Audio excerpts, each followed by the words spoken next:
आज हम two port network में यूज़ किए जाने वाले डिफरेंट टाइप के नेटवर्क के कॉन्फ़िगरेशन के बारे में पढ़ेंगे। किस तरह हम डिफरेंट टाइप के नेटवर्क को बना के उसके कॉन्फ़िगरेशन को स्टडी कर सकते हैं। तो हम नेटवर्क कॉन्फ़िगरेशन के बारे में पढ़ते हैं कि इम्पीडेंस की कॉन्फ़िगरेशन के आधार पर नेटवर्क को डिफ़ाइन किया जाता है। अर्थात हम जो नेटवर्क कॉन्फ़िगरेशन की बातें कर रहे हैं हम उसको इम्पीडेंस के आधार पर इम्पीडेंस की कॉन्फ़िगरेशन के आधार पर हम डिफरेंट टाइप में डिफ़ाइन कर सकते हैं, जैसे T section, pi section, L section, half section, lattice section और bridge section. In different type of network में हम इसको कॉन्फ़िगर कर सकते हैं तथा इम्पीडेंस की कॉन्फ़िगरेशन के आधार पर हम इसको डिफाइन कर सकते हैं। तो हम सबसे पहले पढ़ते हैं टी सेक्शन। टी सेक्शन क्या होता है? यदि किसी नेटवर्क का कॉन्फ़िगरेशन टी की तरह दिखता है उसे टी सेक्शन कहते हैं। अर्थात अगर हम किसी नेटवर्क को डिफाइन करें, किसी नेटवर्क को कॉन्फ़िगर कर रहे हैं, अगर वो टी सेक्शन की तरह अगर हमें दिखता है, अगर किसी नेटवर्क की डिज़ाइन टी सेक्शन की तरह दिखती है या टी सिंबल की तरह दिखती है तो हमें उसे टी सेक्शन कहते हैं। अब टी सेक्शन को हम दो टाइप में डिफाइन कर सकते हैं। फर्स्ट होता है अनसिमेट्रिकल और दूसरा सिमेट्रिकल। तो हम सबसे पहले देखते हैं अनसिमेट्रिकल में क्या होता है। अनसिमेट्रिकल के अंदर जैसे कि हम सिमेट्रिकल और अनसिमेट्रिकल दोनों टाइप के टी सेक्शन को देखें तो इन दोनों टाइप के टी सेक्शन के नेटवर्क कॉन्फ़िगरेशन में हम दोनों नेटवर्क का लुकिंग जो है एज ए टी सेक्शन की तरह दिखती है, जो टी सिंबल की तरह शो करती है। अब इस टी सिंबल की तरह जो शो करती है इसमें जो इंपीडेंस लगा है Z1, Z2, Z3 दोनों ही सेक्शंस के अंदर, उनमें अलग अलग अपने इंपीडेंस की कॉन्फ़िगरेशन के आधार पर इनको सिमेट्रिकल और अनसिमेट्रिकल डिफाइन किया जा सकता है। सबसे पहले हम देखते हैं अनसिमेट्रिकल टी सेक्शन को। अनसिमेट्रिकल टी सेक्शन में हम देखते हैं तो हम देखते हैं कि इसमें टी सेक्शन की तरह एक नेटवर्क बना हुआ है जिसके अंदर तीन इंपीडेंस है, Z1, Z2 और Z3। यहाँ पर Z1 और Z3 सीरीज में लगे हैं जबकि Z2 शंट में लगा है। तो ये अनसिमेट्रिकल सेक्शन इसलिए होता है क्योंकि यहाँ पर सीरीज में लगे दोनों इंपीडेंस Z1 और Z3 आपस में समान नहीं होते हैं, दोनों अलग अलग होते हैं। इस वजह से इस सर्किट को हम लोग बोलते हैं अनसिमेट्रिकल टी सेक्शन, या इस नेटवर्क को हम बोलते हैं अनसिमेट्रिकल टी सेक्शन। साथ में ही सीरीज में जो लगे हैं इम्पीडेंस वो शंट में लगे इम्पीडेंस Z2 के बराबर नहीं होते। जैसे कि हमने बताया कि इसमें सीरीज में लगे इम्पीडेंस Z1 और Z3 आपस में समान नहीं होते। जब समान नहीं होते हैं तो तथा ये Z2 के बराबर भी नहीं होता। इस प्रकार ये इनसिमेट्रिकल टी सेक्शन होता है। उस प्रकार आप देखते हैं हम symmetrical T section. Symmetrical T section में सेम इसकी लुकिंग भी टी सेक्शन की तरह ही होती है। इसमें जिसको नेटवर्क कॉन्फ़िगरेशन को अगर हम देखें तो इस नेटवर्क कॉन्फ़िगरेशन में भी हमें जो तीन इंपीडेंस लगे टी सेक्शन को डिफाइन करते हैं तथा टी की सिंबल की तरह नजर आते हैं। तो इसमें तीन इंपीडेंस है Z1 और Z3। मतलब सीरीज में लगे हुए जो इंपीडेंस है Z1 और Z1, मतलब Z2 तो शंट में लगा हुआ है और सीरीज में लगे हुए हैं Z1 लेफ्ट साइड में और Z1 राइट साइड में। दोनों सीरीज का इंपीडेंस बराबर होता है। इस बराबर होने के साथ में ही Z2 के शंट आर्म में जो लगा है इंपीडेंस इसके बराबर होता है। अगर मैं Z2 के इंपीडेंस की बात करूँ तो इंपीडेंस किसके बराबर होगा? सीरीज में दोनों और लगे इंपीडेंस के बराबर होगा। तो जब दोनों सीरीज के दोनों लगे जो इंपीडेंस आपस में बराबर होंगे तो Z2 की वैल्यू क्या होगी? 2Z1। इस प्रकार हम बोल सकते हैं कि इनको सिमेट्रिकल और सिमेट्रिकल डिफाइन किया जाता है इंपीडेंस के कॉन्फ़िगरेशन के आधार पर किया जाता है। इनकी लुकिंग टी सेक्शन की तरह होती है, बट इनकी जो इंपीडेंस की वैल्यू होती है या इंपीडेंस की कॉन्फ़िगरेशन के हिसाब से हम इन्हें अलग अलग डिफाइन कर सकते हैं। सीरीज में कौन सा इंपीडेंस लग रहा है या शंट में कौन सा लग रहा है। सीरीज में अगर इंपीडेंस की वैल्यू समान है तो वो सिमेट्रिकल होगा, अगर सीरीज में इंपीडेंस की वैल्यू समान नहीं है तो वो अनसिमेट्रिकल होगा। उसी प्रकार हम सिमेट्रिकल टी सेक्शन वो अनसिमेट्रिकल टी सेक्शन को हम बैलेंस्ड कॉन्फ़िगरेशन व अनबैलेंस कॉन्फ़िगरेशन में भी डिफाइन कर सकते हैं, उसमें भी रिप्रेजेंट कर सकते हैं। जैसे कि हमने पहले देखा सिमेट्रिकल और अनसिमेट्रिकल। सिमेट्रिकल में देखा सीरीज में लेके इंपीडेंस बराबर होते हैं, जबकि अनसिमेट्रिकल में देखा सीरीज में लेके इंपीडेंस बराबर नहीं होते हैं। तथा दूसरा सिमेट्रिकल में देखा कि जो सीरीज में लगी आर्म्स में जो सीरीज आर्म में जो भी लगा इंपीडेंस है वो शंट लगे आर्म के बराबर होते हैं, जबकि इसमें अनसिमेट्रिकल में सीरीज में लगे आर्म के इंपीडेंस शंट में लगे इंपीडेंस के बराबर नहीं होता। इसे भी हम बैलेंस्ड और अनबैलेंस में भी डिफाइन कर सकते हैं। अगर दूसरा सिमेट्रिकल व अनसिमेट्रिकल कॉन्फ़िगरेशन को दोनों टी सेक्शन आदर्श ट्रांसमीटर कैरेक्टरिस्टिक्स के आइडेंटिकली मोड पर रिप्रेजेंट करते हैं। हम एक इंपॉर्टेंट बात हो रहा है, सिमेट्रिकल और अनसिमेट्रिकल को हम बैलेंस और अनबैलेंस कॉन्फ़िगरेशन में भी रिप्रेजेंट कर सकते हैं। साथ ही सिमेट्रिकल और अनसिमेट्रिकल दोनों T section ideally transmission characteristics को आइडेंटिकल मोड में रिप्रेजेंट करते हैं। मतलब ये आइडेंटिकल ट्रांसमिशन कैरेक्टरिस्टिक्स को भी डिफाइन करते हैं। अगर हम देखें सबसे पहले अनबैलेंस सिमेट्रिकल टी सेक्शन को, तो अनबैलेंस सिमेट्रिकल टी सेक्शन को देखें तो हम देखते हैं कि इसमें लुकिंग तो टी टी सेक्शन की तरह ही है, जिसमें Z1 और Z1 सीरीज शंट में लगे हुए हैं, Z2 शंट में लगा हुआ है। अब यहाँ पर बैलेंस इसलिए नहीं है क्योंकि इम्पीडेंस जो शंट में लगा हुआ है, शंट के अपर पोर्शन के सीरीज में तो आर्म्स में इम्पीडेंस लग रहा है, लेकिन बॉटम में किसी तरह का कोई इम्पीडेंस नहीं लग रहा, तो ये अनबैलेंस को शो कर रहा है। जबकि इसमें सीरीज में लगे हुए इम्पीडेंस की वैल्यू अब आपस में बराबर है, जब भी बराबर होगी तो शंट में लगे इम्पीडेंस की वैल्यू के बराबर होगी, लेकिन शंट में अपर साइड में तो इम्पीडेंस लग रहा है बट लोअर साइड में इम्पीडेंस नहीं लग रहा है, इसलिए यह अनबैलेंस को शो करता है।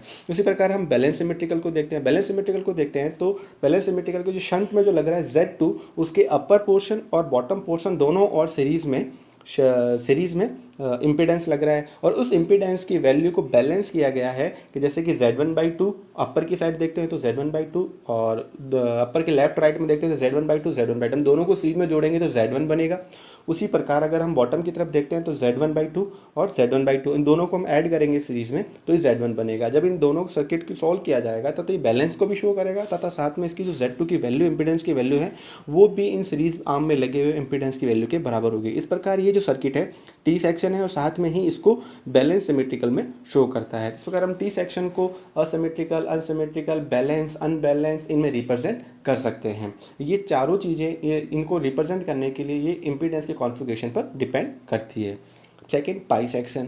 हम पाई सेक्शन की बात करें, जैसे कि हमने टी सेक्शन में देखा कि अगर किसी नेटवर्क का कॉन्फ़िगरेशन या नेटवर्क का डिज़ाइन अगर हमें टी की तरह दिखता है तो टी होता है, उसी प्रकार यदि किसी नेटवर्क का कॉन्फ़िगरेशन पाई की तरह दिखता है तो वो पाई सेक्शन होता है, उसे हम पाई सेक्शन कहते हैं। इसे भी, पाई सेक्शन को भी टी सेक्शन की तरह ही दो भागों में डिवाइड किया जाता है। फर्स्ट होता है असिमेट्रिकल, दूसरा होता है सिमेट्रिकल। तो हम सबसे पहले पाई सेक्शन, हम सिमेट्रिकल और असिमेट्रिकल सेक्शन को देखें, इसकी जो नेटवर्क की कॉन्फ़िगरेशन है उसको देखते हैं। तो हमने जैसे कि देखा है कि दोनों सेक्शन के, दोनों सिमेट्रिकल अनसिमेट्रिकल दोनों का नेटवर्क कॉन्फ़िगरेशन हमें एक पाई की तरह डिफाइन दिखता है। मतलब इन सर्किट को हम देखते हैं तो हमें पाई की तरह डिज़ाइन दिखता है, तो ये पाई सेक्शन नेटवर्क होता है, जिसे हम बोलते हैं पाई नेटवर्क कॉन्फ़िगरेशन होता है। बट इसमें सिमेट्रिकल अनसिमेट्रिकल क्यों होता है? क्योंकि इसमें जैसे कि हम देखते हैं कि असिमेट्रिकल पाई सेक्शन में देखें तो इसमें 3 इम्पीडेंस लगे हैं जो पाई की डिज़ाइन को डिफाइन करते हैं, जैसे Z1, Z2 और Z3। तो यहाँ पर जो सीरीज़ में लगा है Z1, वो शंट में लगे Z2 और Z3 के बराबर नहीं होता है, क्योंकि यहाँ पे शंट में लगे जो Z2 और Z3 इम्पीडेंस है ये आपस में बराबर नहीं होते हैं। जब ये आपस में बराबर नहीं होते हैं, इस वजह से ये आपस में सिमेट्रिकल नहीं हो सकता है। उसी प्रकार अगर हम देखें दूसरा कि सिमेट्रिकल पाई कॉन्फ़िगरेशन में कि इसमें भी 3 इम्पीडेंस लग रहे हैं, तीनों इम्पीडेंस पाई के सेक्शन को डिफाइन करते हैं। जब पाई सेक्शन को डिफाइन करते हैं तो यहाँ पे शंट में लगे Z2 और Z2 ये आपस में बराबर होते हैं, इन दोनों का इम्पीडेंस आपस में बराबर होता है। मतलब हम ये बोल सकते हैं कि शंट में लगा इम्पीडेंस बराबर होता है तो सीरीज़ के साथ इसकी वैल्यू बराबर होती है, तो ये सिमेट्रिकल पाई सेक्शन को शो करता है। अब सिमेट्रिकल पाई सेक्शन और असिमेट्रिकल पाई सेक्शन दोनों के पाई सेक्शन के सीरीज़ आर्म में Z1 लगा हुआ होता है, तथा पैरेलल आर्म में Z2 और Z3 या Z22 से पैरेलल कॉम्बिनेशन बनता है। तो मतलब पाई सेक्शन को बनाने के लिए हम एक आर्म को सीरीज में लगाते हैं तथा रिमेनिंग आर्म्स को हम शंट में कनेक्ट करते हैं। तो इस प्रकार ये पाई सेक्शन बनता है। पाई सेक्शन भी सेम टी सेक्शन की तरह इनको बैलेंस और अनबैलेंस टाइप में डिफाइन किया जा सकता है। बैलेंस और अनबैलेंस टाइप में डिफाइन करने के लिए क्या होता है कि यहाँ पे सीरीज़ में जो आर्म लग रही है, सीरीज़ आर्म में जो इम्पीडेंस लग रहा है या शंट आर्म में जो इम्पीडेंस लग रहा है, इनकी जैसे सिमेट्रिकल में हमने देखा कि शंट आर्म में जो दोनों इम्पीडेंस लग रहे हैं वो बराबर होते हैं, जबकि असिमेट्रिकल में दोनों बराबर नहीं होते हैं, लेकिन सीरीज़ के साथ भी कनेक्ट होते हैं और ये सिमेट्रिकल में भी सीरीज़ के साथ कनेक्ट होते हैं। इसको बैलेंस कैसे किया जाता है? इसको बैलेंस और अनबैलेंस दो टाइप में डिफाइन किया जा सकता है। अगर हम बैलेंस और अनबैलेंस टाइप के डिफाइन को पाई सेक्शन को देखें तो हम सबसे पहले देखते हैं अनबैलेंस पाई सेक्शन को। अनबैलेंस पाई सेक्शन में देखते हैं, इसमें भी सेम हमें सर्किट को देखते हैं तो पाई की तरह लुकिंग लगती है। इसमें भी इम्पीडेंस होता है जो सीरीज आर्म में कनेक्ट होता है, पैरेलल आर्म में, शंट आर्म में कनेक्ट होता है। उसी के साथ जब हम देखते हैं कि यहाँ पर जब हम देखें Z1 है जो शंट आर्म के लगे हुए अपर पोर्शन की तरफ लगा होता है, लेकिन शंट आर्म की, दोनों शंट आर्म की बॉटम की तरफ किसी तरह को इंपीडेंस नहीं लगा होता तथा ये अनबैलेंस को शो करता है। इस प्रकार ये बैलेंस नहीं होता है, क्योंकि ऊपर के आर्म में, सीरीज आर्म में तो इंपीडेंस लग रहा है बट बॉटम के आर्म में इंपीडेंस नहीं लग रहा है, तथा ये अनबैलेंस को शो करता है। बट यह है सिमेट्रिकल टाइप है, हम इसको ये भी बोल सकते हैं सिमेट्रिकल टाइप का अनबैलेंस पाई सेक्शन है। सिमेट्रिकल टाइप का क्यों है? क्योंकि यहाँ पे शंट में लगे दोनों इंपीडेंस बराबर होते हैं, जबकि सीरीज में एक इंपीडेंस लगा होता है। और अनबैलेंस क्यों है? क्योंकि सिर्फ अपर की साइड में ही Z1 इंपीडेंस लग रहा है, बॉटम की साइड में किसी तरह का सीरीज में कोई इंपीडेंस नहीं लग रहा है, इसलिए ये सिमेट्रिकल टाइप अनबैलेंस पाई सेक्शन होता है। उसी प्रकार हम देखते हैं कि सिमेट्रिकल टाइप पाई सेक्शन देखते हैं, तो हमने जैसे कि सेम टू सेम देखा है कि इसके जो हम लुकिंग को देखते हैं हमें पाई की तरह दिखता है। और इसे बैलेंस कैसे किया जाता है कि जैसे कि सिमेट्रिकल है, सिमेट्रिकल होने का मतलब शंट में लगे जो भी इंपीडेंस है आपस में बराबर होंगे, तो Z2 शंट में लगे हैं, Z2 दोनों आपस में बराबर हैं, तथा इसको बैलेंस करने के लिए हमने शंट के अपर साइड में भी अपर साइड की सीरीज में भी इंपीडेंस लगाया तथा बॉटम साइड की सीरीज में भी इंपीडेंस लगा रखा है, ताकि इसको सर्किट को, तो ये नेटवर्क को ये बैलेंस करता है। इस प्रकार हम बोल सकते हैं सिमेट्रिकल या बैलेंस टाइप सेक्शन। उसी प्रकार अनसिमेट्रिकल टाइप अनबैलेंस और unsymmetrical type asymmetrical type balance type के पाई सेक्शन भी होते हैं। इस प्रकार हम सिमेट्रिकल और असिमेट्रिकल पाई सेक्शन को बैलेंस और अनबैलेंस में डिफाइन कर सकते हैं। बट पाई सेक्शन में हम सब डिफाइन किया जाता है कि इसकी जो सर्किट की डिज़ाइन होती है, जो लुकिंग होती है, पाई सेक्शन की तरह दिखती है, हम इसलिए इसको पाई डिफाइन की तरह बोलते हैं। अगर ये नहीं होता, अगर ये पाई की तरह नहीं दिखता, अगर अदर की तरह जैसे टी की तरह दिखता है तो टी सेक्शन बोलते हैं। इसको भी हम सिमेट्रिकल अनसिमेट्रिकल डिफाइन करते हैं, जैसे कि हमने देखा है पहले कि इनकी जो शंट आर्म है, सीरीज आर्म की वैल्यू के हिसाब से इसको, इसकी कॉन्फ़िगरेशन के हिसाब से सिमेट्रिकल, अनसिमेट्रिकल, बैलेंस या अनबैलेंस रिप्रेजेंट कर सकते हैं। मोस्ट इंपॉर्टेंट, बैलेंस पाई सेक्शन को हम बैलेंस पाई सेक्शन नेटवर्क को ओ सेक्शन भी कहते हैं, मतलब बैलेंस पाई सेक्शन को एक ओ सेक्शन के नाम से भी जाना जाता है। नेक्स्ट हम नेटवर्क कॉन्फ़िगरेशन की बात करें तो नेट कॉन्फ़िगरेशन में आता है third number lattice section. Lattice section का मतलब होता है कि किसी भी कॉन्फ़िगरेशन में, किसी भी नेटवर्क कॉन्फ़िगरेशन में इम्पीडेंस को अगर डायगोनल कनेक्ट किया जाता है तो वो लैटिक सेक्शन को डिफाइन करता है, तथा वो लैटिक सेक्शन में कनेक्ट होता है। इसमें क्या होता है कि जैसे कि हम देखते हैं कि लैटिक सेक्शन में कि क्रॉस में इंपीडेंस लगे होते हैं तथा सीरीज आर्म को भी यूज़ किया जाता है, तथा इंपीडेंस को क्रॉस में कनेक्ट किया जाता है, तथा डायगोनली कनेक्ट होते हैं, तथा डायगोनली कनेक्ट होकर वो सेक्शन को लैटिक सेक्शन में डिफाइन कर सकते हैं। तो लैटिक सेक्शन को हम दो तरह से रिप्रेजेंट कर सकते हैं, एक होता है असिमेट्रिकल लैटिक सेक्शन और दूसरा होता है सिमेट्रिकल लैटिक सेक्शन, जो कि हमने पाई और टी सेक्शन में देखा, उनमें भी डिफाइन होता है। हम पाई सेक्शन को भी दो भाग में डिफाइन कर सकते हैं, उसी प्रकार लैटिक सेक्शन को भी हम दो भाग में डिफाइन कर सकते हैं। फर्स्ट होता है असिमेट्रिकल लैटिक सेक्शन, दूसरा होता है सिमेट्रिकल लैटिक सेक्शन। अगर मैं इनके लैटिक सेक्शन के कनेक्शन या कॉन्फ़िगरेशन की बात करूं तो जैसे कि हमने देखा है कि इसमें लैटिक सेक्शन में सीरीज आर्म में लगे होते हैं तथा क्रॉस आर्म में या क्रॉस में यहाँ पे इंपीडेंस लगे होते हैं तथा डायगोनली कनेक्ट होते हैं, तथा ये जो सर्किट आपस में जो नेटवर्क अपने डायगोनली कनेक्ट होता है वो लैटिक सेक्शन को डिफाइन कर सकता है। साथ ही लैटिक सेक्शन को हमेशा बैलेंस स्ट्रक्चर्स में ही बनाया जाता है, वह ब्रिज में भी रिप्रेजेंट किया जा सकता है। अर्थात अगर लैटिक सेक्शन को हम अगर बनाते हैं तो क्रॉस में दोनों तरफ इंपीडेंस लगाते हैं तथा सीरीज आर्म में दोनों तरफ इंपीडेंस लगाते हैं, तथा इसको बैलेंस बनाकर ही लैटिक सेक्शन को डिफाइन किया जा सकता है। अदरवाइज लैटिक सेक्शन को डिफाइन नहीं किया जा सकता, इसको ब्रिज में भी डिफाइन किया जा सकता है। मतलब ऐसे लैटिक सेक्शन को हम ब्रिज की तरह भी डिफाइन या ब्रिज नेटवर्क की तरह भी हम इसको डिफाइन कर सकते हैं। अगर हम सबसे पहले देखें लैटिक सेक्शन के सिमेट्रिकल और असिमेट्रिकल टाइप को, तो हम सबसे पहले देखते हैं सिमेट्रिकल टाइप। सिमेट्रिकल टाइप में हम देखा है कि जैसे कि सीरीज आर्म में लग रहे हैं तथा कुछ इंपीडेंस इसके क्रॉस में लग रहे थे, डायगोनली कनेक्ट है तो लैटिक सेक्शन हो गया। लेकिन इसमें असिमेट्रिकल कैसे है कि जैसे कि हम देखते हैं सीरीज आर्म में लगे हुए ZS1 और ZS2 दोनों के इंपीडेंस की वैल्यू डिफरेंट होती है, जबकि उसी साथ क्रॉस में लगे दोनों इंपीडेंस ZD1 और ZD2 आपस में डिफरेंट होते हैं। इस प्रकार हम बोल सकते हैं कि जो क्रॉस में जो भी इंपीडेंस लग रहा है अगर ये अलग अलग है और सीरीज आर्म में जो इंपीडेंस लग रहा है वो अलग अलग है, तो ये असिमेट्रिकल लैटिक सेक्शन हो जाएगा। और लैटिक सेक्शन बनाने के लिए हमेशा सीरीज आर्म और क्रॉस सेक्शन का यूज़ किया जाता था, बैलेंस टाइप का ही यूज़ किया जाएगा। इसमें मतलब बैलेंस होगा कि इसमें वैल्यूज इंपीडेंस समान है या नहीं है, लेकिन इसको सेक्शन को हमेशा बैलेंस बना के डिफाइन किया जा सकता है। उसी प्रकार हम सिमेट्रिकल लैटिक सेक्शन की बात करें, सिमेट्रिकल लैटिक सेक्शन में अगर देखें हम तो उसी प्रकार जैसे कि सीरीज आर्म और क्रॉस डायगोनली इंपीडेंस कनेक्ट किया गया है, लेकिन सीरीज आर्म और क्रॉस डायगोनल इंपीडेंस में जो इंपीडेंस यूज़ किया जाए इंपीडेंस की वैल्यू सेम होती है। जैसे कि ZS सीरीज में लगे हुए ZS और अपर और बॉटम में लगे ZS की वैल्यू समान होती है, तथा उसी प्रकार क्रॉस में लगे ZD की वैल्यू भी समान होती है। इस प्रकार हम कह सकते हैं कि क्रॉस में लगे जो भी इंपीडेंस है और सीरीज में लगे जो भी इंपीडेंस है वो आपस में समान होते हैं, तो वो एक बैलेंस या सिमेट्रिकल लैटिक को डिफाइन करते हैं। उसी प्रकार जैसे कि हमने कहा है कि लैटिक सेक्शन को हम एक ब्रिज की तरह भी डिफाइन कर सकते हैं, तो बॉटम में हमने एक डायग्राम दिया है जिसमें एक ब्रिज बनाया हुआ है जो कि एक लैटिक को शो करता है। जैसे कि A और B पॉइंट है वो इनपुट को शो करते हैं, D और C वो आउटपुट के पॉइंट को शो करते हैं, तथा इसमें डिफरेंट जैसे ZD ZS ZD ZS तो ऑपोजिट डायरेक्शन में बैलेंस अगर ये बना रहा है, बैलेंस जैसे कि डायगोनली जो आर्म्स हैं वो अगर बैलेंस में है तो इस प्रकार वो शो करता है कि वो लैटिक सेक्शन है, तथा डायगोनल की जो भी ZD है वो भी बैलेंस को शो कर रहा है, वो लैटिक सेक्शन को डिफाइन कर सकता है। उसी प्रकार हमने देखा है कि एक ब्रिज सेक्टर बना हुआ है जिसमें T सेक्शन है उसके ऊपर और सीरीज में Z4 लगा है, तो भी यह एक ब्रिज टाइप के लैटिक सेक्शन को डिफाइन करता है। इस प्रकार हम बोल सकते हैं कि लैटिक सेक्शन के अंदर अगर किसी सीरीज आर्म तथा अदर जो क्रॉस डायगोनल जो वैल्यूज़ हैं उनको डायगोनली कनेक्ट होते हैं तो लैटिक को शो करता है, तथा ये हमेशा बैलेंस टाइप के ही नेटवर्क को लैटिक डायग्राम में डिफाइन किया जा सकता है। उसी प्रकार हम अगर अलग नेटवर्क सेक्शन कॉन्फ़िगरेशन की बात करें तो हमारे पास आता है ब्रिज टी सेक्शन।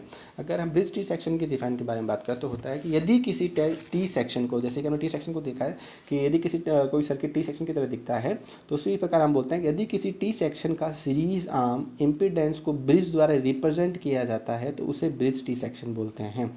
मतलब टी सेक्शन में अगर कोई सीरीज आर्म में लगा इम्पीडेंस है, अगर वो ब्रिज की तरह रिप्रेजेंट करता है तो उसे ब्रिज टी सेक्शन बोलते हैं। उसी प्रकार ब्रिज टी सेक्शन को डिफरेंट अलग, जैसे कि पाई, एल और लैटिक, टी और लैटिक की तरह भी डिफाइन दो भागों में डिफाइन किया जा सकता है, जैसे असिमेट्रिकल ब्रिज टी सेक्शन और सिमेट्रिकल ब्रिज टी सेक्शन। अब सिमेट्रिकल ब्रिज टी सेक्शन की बैलेंस और अनबैलेंस नेटवर्क के कॉन्फ़िगरेशन में भी रिप्रेजेंट किया जा सकता है। मतलब जैसे कि हमने सभी नेटवर्क सेक्शन के बारे में जैसे कि देखा, T section, pi section, bridge T section, lattice section, उसके अंदर सभी को अलग अलग टाइप में डिफाइन किया जाता है, सिमेट्रिकल और असिमेट्रिकल। तो उसी प्रकार ब्रिज टी सेक्शन में भी टी की सीरीज आर्म है वो अगर इम्पीडेंस एज ए ब्रिज की तरह रिप्रेजेंट करती है तो ब्रिज टी सेक्शन होती है। अगर तो उसे ब्रिज टी सेक्शन कहते हैं, तथा इसको भी हम दो पार्ट में डिफाइन कर सकते हैं। फर्स्ट होता है सिमेट्रिकल टी सेक्शन, दूसरा होता है असिमेट्रिकल टी सेक्शन। जैसे कि हमने यहाँ पे टी सेक्शन दिखाया गया है कि यहाँ पर एक ब्रिज टी सेक्शन का एक डायग्राम दिखाया गया है कि उसमें एज ए जो सीरीज आर्म है, सीरीज आर्म में Z1/2, Z1/2 और Z2 एज ए सीरीज में मतलब टी की तरह डिफाइन करते हैं, तथा उसके ऊपर की जो सीरीज आर्म है ब्रिज की तरह डिफाइन करती है, इसको हम ब्रिज टी सेक्शन बोलते हैं। तथा हम इसमें ये भी देख सकते हैं कि इसमें इंपीडेंस जो सीरीज में लग रहा है Z1/2 सीरीज आर्म में, उस इंपीडेंस की वैल्यू सेम होती है, आपस में बराबर होती है, तथा वो शंट की Z2 के बराबर होगी। उसी प्रकार उसकी सीरीज आर्म में जो लग रहा है Z3 वो उसके ब्रिज के टी सेक्शन को डिफाइन कर सकता है। इस प्रकार हम बोल सकते हैं कि ब्रिज टी सेक्शन को हम सिमेट्रिकल ब्रिज टी सेक्शन और असिमेट्रिकल ब्रिज टी सेक्शन में डिफाइन कर सकते हैं। और उसी प्रकार हम ब्रिज टी सेक्शन को बोला कि बैलेंस और अनबैलेंस दोनों में डिफाइन कर सकते हैं। तो दोनों में बैलेंस डिफाइन करने के लिए हम देखते हैं कि जैसे कि हम लोग सबसे पहले अनबैलेंस ब्रिज टी सेक्शन में देखते हैं। तो अनबैलेंस ब्रिज टी सेक्शन में देखें तो इसमें इंपीडेंस सीरीज में जो लग रहा है, जो सिर्फ इंपीडेंस शंट के सीरीज में लग रहा है Z1/2 सीरीज में लग रहा है, तथा उसको जो ब्रिज की तरह एक सीरीज आर्म और कनेक्ट है जो ब्रिज की तरह डिफाइन कर रही है आर्म्स, उसको Z3 बोलते हैं। लेकिन यहाँ पर बॉटम की तरफ किसी भी तरह का इम्पीडेंस या बैलेंस नहीं होता है, इस प्रकार उसको balance unbalance bridge T section बोलते हैं। अगर हम यदि Z2 जो Z इम्पीडेंस लग रहा है उसके अपर पोर्शन और बॉटम पोर्शन दोनों में नेटवर्क को अगर हम बैलेंस करते हैं या सीरीज में जो इम्पीडेंस लग रहा है उसको समान रखते हैं तो हम उसको बैलेंस ब्रिज टी सेक्शन बोलते हैं।